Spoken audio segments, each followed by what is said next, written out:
What's up, everyone? Tris Types here with Beers and Gears, and in today's episode, we're gonna do my first ever top 10, and we're gonna go with 10 amplifiers I would love to see on my channel and in my collection one day. It's gonna be super exciting. I always love watching these videos, so hopefully you enjoy this one as well. So let's get right into this with number 10.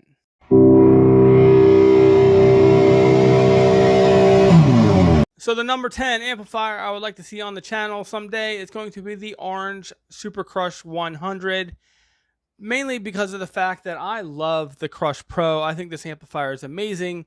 But then you hear that the Super Crush is better, more warm, tube like, and you're like, okay, this amp's awesome. So if the Super Crush is better, definitely want to get my hands on one of them. Now, the used prices on them are anywhere from 300 to 450, so it's not too shabby, not too bad. I think of all of the amplifiers on the list, that will definitely be in my possession sooner than the rest because I'm really excited to get my hands on one of them. Number 9 on the list has got to be the Marshall Valve State 8100, just because it's the death amp. It's the Cannibal Corpse amp. It's the early 90s death metal amplifier, and I've always wanted one. I've had the VS100, and those amps are spectacular, really, really awesome amplifiers, but I've always heard that they were inferior to the 8100, and I would love to feel that for myself. So, number 9, Marshall Valve State 8100. So, number 8 on the list of amplifiers I would love to see on the channel someday is going to be the PV Triple X, because I absolutely love the XXL, the solid state version. I think it's an amazing amplifier. So, to get my hands on the tube version and have it just be that much raunchier with the tubes would be absolutely amazing. Prices on those I'm seeing anywhere from like 6 to 800, so they're still a little pretty high, but that's a really good price for a triple rectifier style amplifier. So definitely would love to get a PV Triple X. Number 7 on the list is the AOR 50 or 100 by Laney Amplifiers.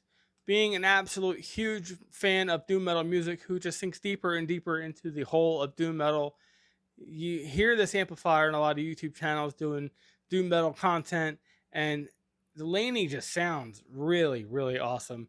I had the GT50 at one point in time, which was okay, but nothing compared to the AOR 50 or the 100. I would love to get my hands on one of those amplifiers and smack some doom metal. Would be really, really awesome. Number 6 on the list is going to be the Krankenstein. Super love this amplifier. I remember the videos of Dimebag when he was at the Crank Studios, yanking on his Trempar, playing through the crank, and you're just like, dude, that sounds amazing. What an awesome amplifier. Dimebag going tube blew a lot of people's minds. What an amazing switch. Huge solid state guy throughout his whole career, and all of a sudden switches to tubes and sounded just as brutal. Really, really awesome amplifier. Definitely would have liked to get this about 7, 8 years ago when nobody really wanted them, and you can get them for $500, $600. But even in today's market, them sitting at 1,300, 1,400 is still pretty good. And I would still like to get my hands on one. Really sick. Krankenstein. Awesome name too, right? The number 5 amplifier I would love to get my hands on, the Crate GT100 Stealth. This thing is absolutely awesome. I'm a huge fan of Crate amplifiers. I love the GX130C. The G130CXL was amazing. The G600XL is amazing. Every Crate that I've tried, pre-2000s versions, were absolutely astounding. So to get my hands on a Lee Jackson tube Crate amplifier would be amazing. In that $700-800 range whenever you find them. So not too shabby, but really want to get my hands on one. Just an awesome looking amplifier. I love the cloth fabric look. It's just absolutely sick. Really awesome. Crate GT100 Stealth. Number 4 on the list, the Marshall JCM 800. I mean, this has to be on there. Amazing amplifier with a long history. A lot of bands use this amplifier. Zakk Wylde uses this amplifier. Kerry King uses this amplifier.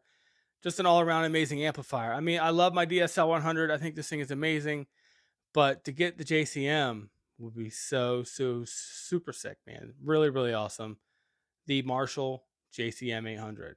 Number 3 on the list is going to be an EVH 5153, because I think that amplifier has always sounded amazing in every demo that I've listened to. Just an awesome, brutal amplifier. I love the Iconic. I think this amplifier is amazing. It definitely got a slack at the beginning of its existence, but has definitely grown on a lot of people, and it has definitely grown on me. This amplifier is amazing. So to hear the bigger brother, the 5153, and hear how amazing that amplifier sounds is definitely a want, need, desire for me personally. The number 2 amplifier I would love to get my hands on. I've said it many, many times on this channel. I've been over it many, many times. I'm still upset I haven't found one for myself. It's the Randall RG100ES. Absolutely amazing. Dimebag, Kirk, Acid Bath, Sammy, amazing sounds coming out of this amplifier. Yeah, I got the Century 200, and the Century is amazing, but I mean, even Dimebag went to the RG100ES, so I kind of want one for that purpose, for that reason. I think it would be so super awesome to get my hands on the Randall RG100ES. A lot of versions. I would definitely like a birth year one, which would be sick. So an 85 RG100ES would be chef's kiss. Awesome. Really cool. The number 1 on the list, the most important amplifier I would love to see on the channel, the one I dream about the most, it's the Mesa Boogie Triple Rectifier. This amp sounds awesome. I mean, even going back to like 95, listening to Korn live videos and seeing them play in concert with Mesa Boogie Triple Rectifiers, and you're like, wow, they sound really good. Those amplifiers are amazing. And you dream about it, you think about it, like, wow, if I got my hands on that, then I'd make it. That would be it for me. Such an amazing amplifier. And it all came to a head when I saw Cannibal Corpse in concert. They're using Mesa triples, and that is the best sounding concert I've ever been to in my life. The guitars were absolutely crushing, absolutely amazing sounding, and I was like, wow, of course they're using Mesa triple rectifiers. Absolutely outstanding. What an unbelievable sound coming from this amplifier. I would love to get my hands on one of these things. Really, really bad. The Mesa Boogie triple rectifier. So final thoughts on this top 10. I definitely try to get more of a variety instead of sitting here saying like Sun Model T or Marshall Plexis from the 60s. There's a lot of stuff I want to get my hands on, a lot of things I'm interested in, a lot of sounds I would love to have. But I mean, Mesa Boogie, the triple rectifier is just outstanding. So that is always number 1 for me. It's been number 1 on my list for a very, very long time. Hopefully one day I'll get that on the channel. And with that, I want to thank you guys so much for watching. Please like, share, and subscribe and do all that fun YouTube stuff, especially if you enjoyed this. Maybe I could do some top 10s in the future, maybe pedals I'm looking for, guitars I'm looking for, stuff I've had over the years. Let me know down in the comments. I'm really excited to see what comes of this video and if you guys enjoy it. So all the support would be amazing. I'm putting videos out every Tuesday at 6:30 p.m. Eastern Standard Time and every Saturday at 9:30 a.m. for Metal to the Pedal Saturdays / Pedal Mosh Pit, 2 video series, which I'm really excited to continue to do. I love all the sounds that come out of those series, and I would love to continue doing them in the future. And I would appreciate all the support on those videos as well. A shout out to the Tuning Drunk Club. What you get with Tuning Drunk Club is early access to my videos, as well as a Thursday night blooper reel of all the mistakes I've made while recording these videos. Turns out to be funny sometimes, so if you're interested in that, link it down in the description. And with that, thank you guys so much for watching. This is Drew Snipes and Beers and Gears doing a top 10. Really awesome. Until the next one, Drew Snipes out.